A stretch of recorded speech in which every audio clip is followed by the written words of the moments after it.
Hello students, we know that there are various physical methods of the preservation of the food and temperature holds a very important aspect in that preservation process. Today in this lecture we are going to discuss other physical methods other than temperature which are used for the preservation of the food in the food industries. The first technique that is used for the preservation of the food is radiation, or we say food irradiation. The process of food irradiation is also called cold pasteurization or electronic pasteurization, because this pasteurization takes into account not the heat but the electromagnetic wavelengths, and this takes place in the absence of the heat, and therefore this is cold pasteurization or electronic pasteurization. If I consider the radiation, there are basically two types of radiation. One is called the non-ionizing radiation and the other one is called the ionizing radiation. In the non-ionizing radiation, we consider the electromagnetic waves which do not ionize the atoms and the molecules present in the food. However, in the other case, we consider the radiations as ionizing, which ionize the atoms and the molecules. In continuation to our non-ionizing radiation, let us study the different wavelengths which are used for the preservation of the food. The first source of non-ionizing radiation is a very common apparatus that we use in our kitchen. Yes, we very well know our microwave oven. The microwave oven produces the waves which are known as microwaves, which is produced with the help of a component present inside the microwave, and that is called magnetron. Now this magnetron which is present inside the microwave produces the waves which are of the frequency between the infrared and the radio frequency, that is from 109 Hz to 1012 Hz. It has got relatively low quantum energy and therefore it causes the production of a thermal energy. Now what is the effect of this microwave on the microorganism that is present inside the food? Now the microwave, when generated inside the oven, produces or it causes the water molecule that is present inside the food to move, and therefore they start moving rapidly back and forth. As a result, a kinetic energy is being created.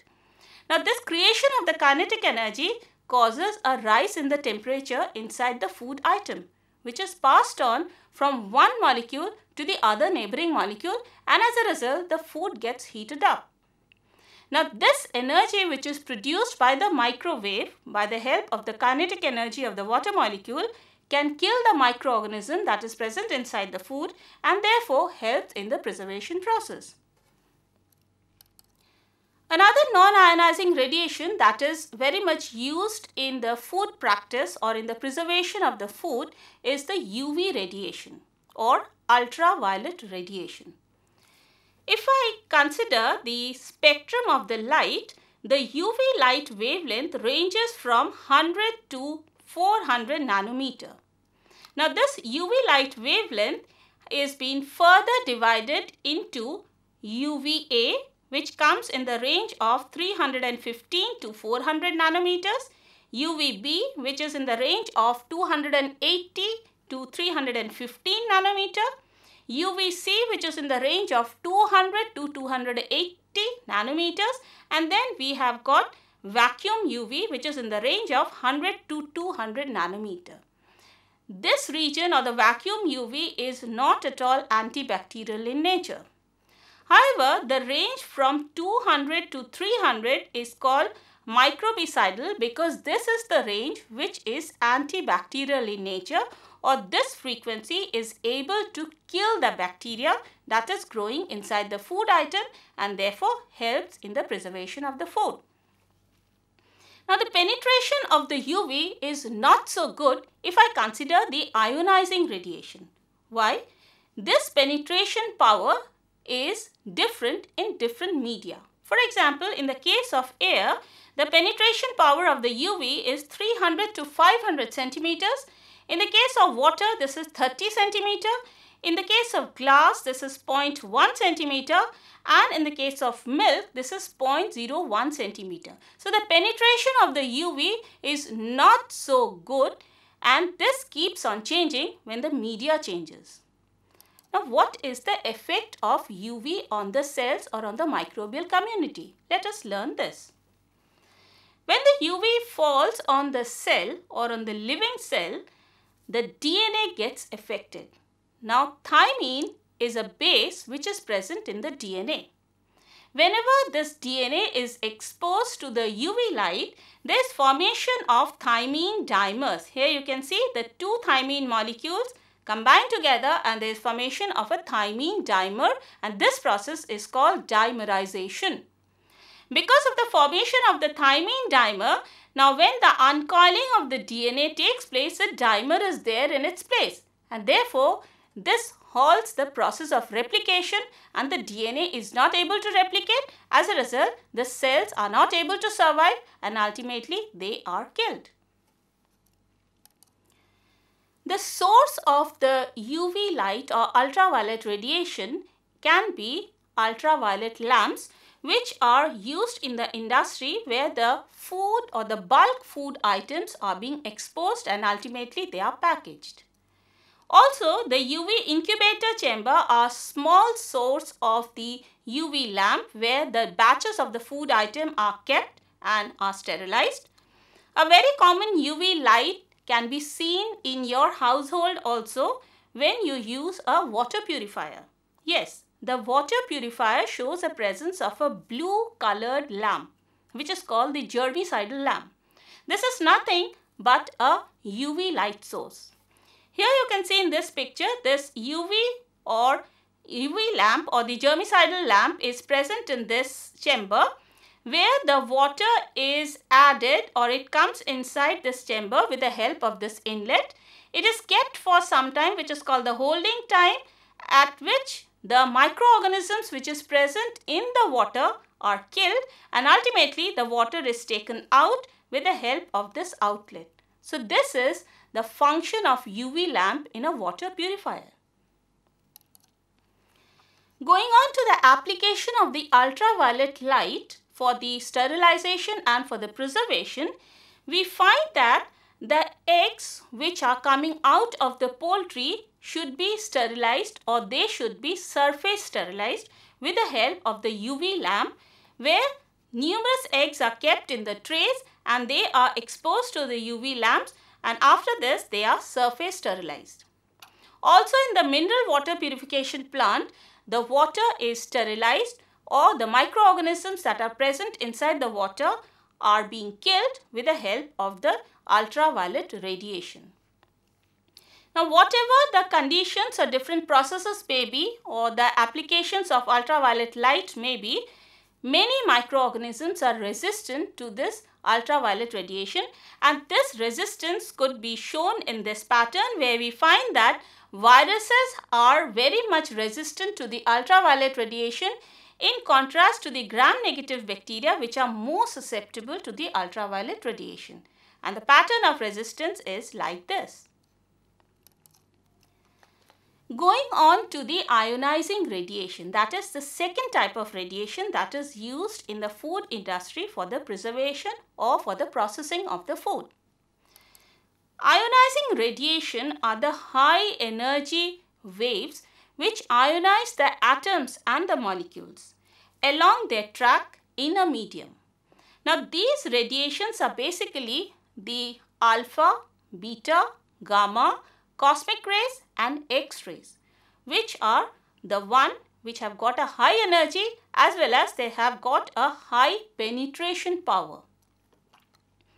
Now the ionizing radiation are used in the industry for various purposes, but before going in for that, let us study the effect of these ionizing radiation on the food or on the microbial cells which are present inside the food. The main site of damage in the cell is the chromosome, where the hydroxyl radicals cause the single or the double strand break in the DNA molecule. This results in the removal of hydrogen from the deoxyribose sugar. Along with it, there is a further cleavage of the molecule when there is beta elimination of the phosphate group. So this results in the hampering of the DNA molecule, and as a result, the microbes are not able to survive in the food item. Also, an indirect inhibitory effect is seen in the cell constituents by generating the free radicals by the water molecule. Now, the free radicals which are generated from the water molecule, they may either combine with each other or they may combine with the oxygen, and as a result, there is the production of a high oxidizing power. And because of this production of the high oxidizing power, which now act as a powerful oxidizing agent, it damages the cell components. So we find that if there is an absence of water and oxygen in the food, then we have to subject about 2 to 3 times more amount of radiation in order to bring out the same lethality. Because if the water is not there, you will not have the production of the free radical and they will not combine with oxygen, and therefore you will not have the generation of the oxidizing power. Coming on to the application of the ionizing radiation, we find that the food item like pulses, spices, they can be irradiated with the help of this ionizing radiation when we get rid of the microbes which is present inside them. And also fruits, the different type of fruits can also be irradiated with the ionizing radiation. However, there is a pattern of resistance shown by the microbial community against this ionizing radiation, where we find that the viruses again are the one which are more resistant to the ionizing radiation in contrast to the gram-negative bacteria. After radiation, there is another physical method which is very much used for the preservation of the food, and that is use of high pressure. Pascalization is a method where we use a high pressure for the preservation of the food. The high pressure processing unit can extend a product's shelf life and it minimum or with a minimum degradation of the quality of the food. Here you can see a picture of the high hydrostatic pressure processing unit. It means the pressure is applied with the help of a liquid, and therefore this is called the hydrostatic pressure unit. The stirring flow retort is a giant pressure cooker which is again used by the industry in order to create a high pressure or in order to preserve the food material by subjecting it to a high pressure. This is a large pressure cooker placed in an horizontal position, and here you can see the lid is being opened up and the materials will be packed inside this, and when this is closed, a high amount of pressure is created and therefore it sterilizes the product. Now, if we learn the effect of the high pressure, we find that it has got two different types of effects. One is called the positive effect and the other one is called the negative effect. The positive effect is the one where we find the pressure is given beyond 100 megapascal. However, the negative effect is seen if the pressure is given below 100 megapascal. In the positive effect, we find that deactivation of the enzymes takes place when the tertiary and the quaternary structure of the enzymes are altered. And as a result, the microbes are not able to survive and they will be killed. Most bacteria in their vegetative form are inactivated by 400 to 600 megapascal of pressure, but the spores or the bacterial spores like the endospores are able to resist a pressure of 1000 megapascal. If I consider the negative effect, we find that activation of the enzymes may take place and therefore it saves the enzymes from denaturation. So negative effect is another an important aspect of pascalization. Application of pascalization is mainly done in the industry where we have giant Pascal or pressure cookers where the industrial food high pressure processing unit are maintained.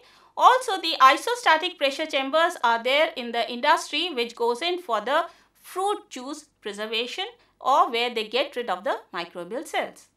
After pascalization, let us now consider another physical method of food processing and preservation, and that is ultrasound. The ultrasound takes into consideration the range of frequencies which are above the human hearing, that is 16 kilohertz, and they can be propagated in liquid media as an alternating compression. Now, ultrasound can have low intensity or it can have high intensity. When the ultrasound of low intensity is used, it acts as non-destructive analytical method. Here in this case, we can assess the composition and the structure of the food. That means what are the basic constituents that are present inside the food. However, if we use an ultrasound of high intensity, this causes a method which is called the destructive method, which is used for the preservation. Here, it disrupts the physical properties of the microbial cell, that is, the destruction of the tissues takes place. It promotes the chemical reaction. It also is used for the cleaning of the equipments.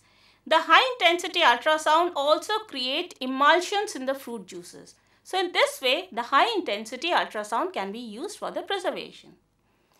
Now the resistance to the ultrasound is again shown by the microbial cell, where we find that bacterial spores are more resistant in contrast to the gram-positive and the gram-negative bacteria. The application of the ultrasound can be seen in the food processing industry, where we find that a particular food item has to be cut. Now, if this food, here you can see in this picture that this is cut with the help of a mechanical blade which is non-ultrasonic. If the same food is being cut with the help of an ultrasonic blade, it will be free of microbes and the cut will be more uniform. So this ultrasound is used for the processing as well as for the packaging of the food material. The high intensity ultrasound is also used for creating emulsions in the fruit juices. The last physical methods that we are going to learn today is the creation of the anaerobic conditions. Now, anaerobic condition means we get rid of the oxygen. We don't supply oxygen to the microbial community. As a result, the microbes will not multiply, they will not survive, and we will be getting rid of the microorganism that is present in the food item. Now, this anaerobic condition can be achieved by completely filling the container, and the excess amount of unspilled space or the air which is present can be replaced either by carbon dioxide or by nitrogen. Now, this anaerobic condition or the creation of the anaerobic condition is very important in the case of spores. There are many spores, I told you, they can resist a high temperature and high pressure. So, they escape the process of canning. However, when the same thing is subjected to the process of anaerobic condition, they will not survive because there will not be any supply of oxygen and therefore they will not grow. The application of the anaerobic condition is seen when we undergo a process which is called pickling, which is a very good method or a creation of the anaerobic condition where the vegetables or the fruits are being subjected to a brine solution or vinegar. Here you can see that we can have production of numerous pickles or preservation of the vegetables. So, we have learned different physical methods of the preservation of the food. This ranges from temperature, which can be a high temperature, a low temperature. This can be ultrasonic waves, this can be microwaves, ultraviolet radiation, high pressure, which is referred to as Pascalization, or it can be creation of the anaerobic condition. All these together shows that a food can be preserved for a much longer time according to the bioburden that is present inside the food. So, the bioburden is an important aspect which or after which the food goes in for the preservation. Thank you.